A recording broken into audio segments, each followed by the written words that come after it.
Assalamualaikum warahmatullahi wabarakatuh.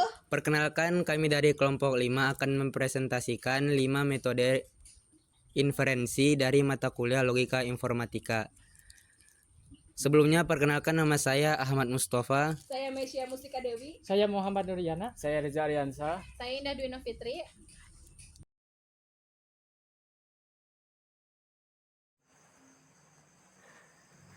Pengertian modus ponens. Modus ponens adalah aturan inferensi dalam logika formal yang digunakan untuk menarik kesimpulan berdasarkan premis yang benar. Struktur modus ponens. Jika P, maka Q. P adalah benar, oleh karena itu Q adalah benar. Contoh modus ponens. Jika cuaca mendung, maka langit akan gelap. Cuaca hari ini mendung, jadi langit pasti gelap.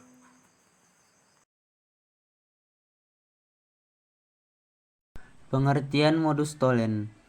Modus tolen adalah metode untuk menentukan kesimpulan dalam logika matematika. Modus tolen merupakan bentuk argumen deduktif yang sah dan merupakan jenis silogisme hipotesis.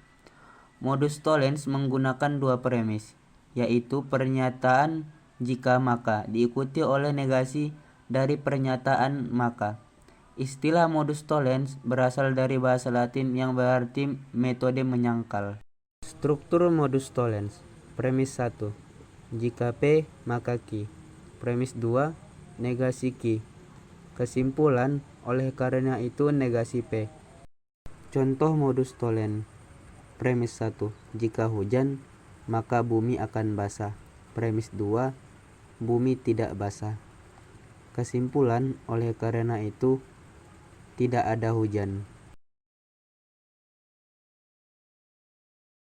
Di sini saya akan menjelaskan tentang metode inferensi silogisme. Yang pertama yaitu pengertian.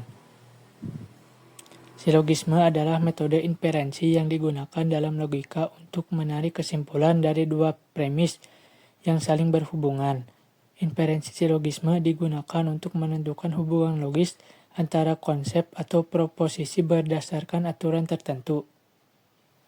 Strukturnya yaitu premis 1, semua A adalah B. Premis 2, X adalah A.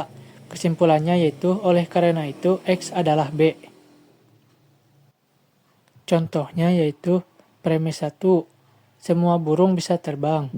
Premis 2, merpati adalah burung. Jadi kesimpulannya yaitu merpati bisa terbang.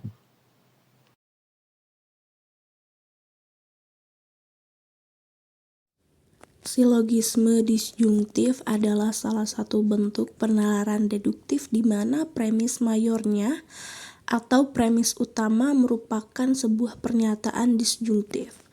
Pernyataan disjungtif adalah pernyataan yang menyajikan dua atau lebih alternatif yang saling eksklusif. Dengan kata lain, hanya satu dari alternatif tersebut yang benar. Disjungsi sering dilambangkan dengan simbol V dan dibaca atau. Struktur dasar silogisme disjungtif. A atau B ini adalah pernyataan disjungtif yang menyatakan bahwa A atau B adalah benar, tetapi tidak keduanya sekaligus. Bukan A atau bisa juga bukan B. Kesimpulannya, jadi B atau jika premis minornya bukan B, maka kesimpulannya jadi A. Rumus yang pertama, P atau Q negasi P jadi Q. Yang kedua, P atau Q negasi Q jadi P. Contoh, Mesya akan membeli buku atau majalah. Mesya tidak membeli buku. Kesimpulannya, jadi Mesya membeli majalah.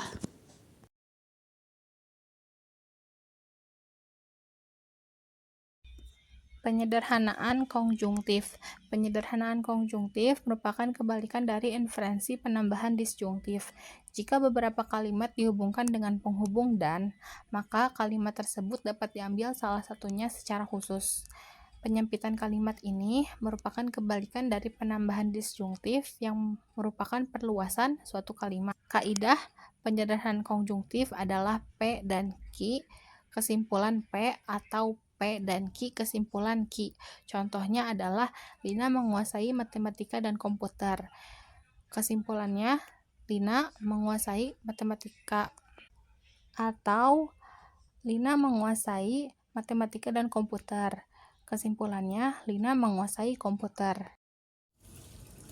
Sekian presentasi dari kami. Terima kasih. Assalamualaikum warahmatullahi wabarakatuh.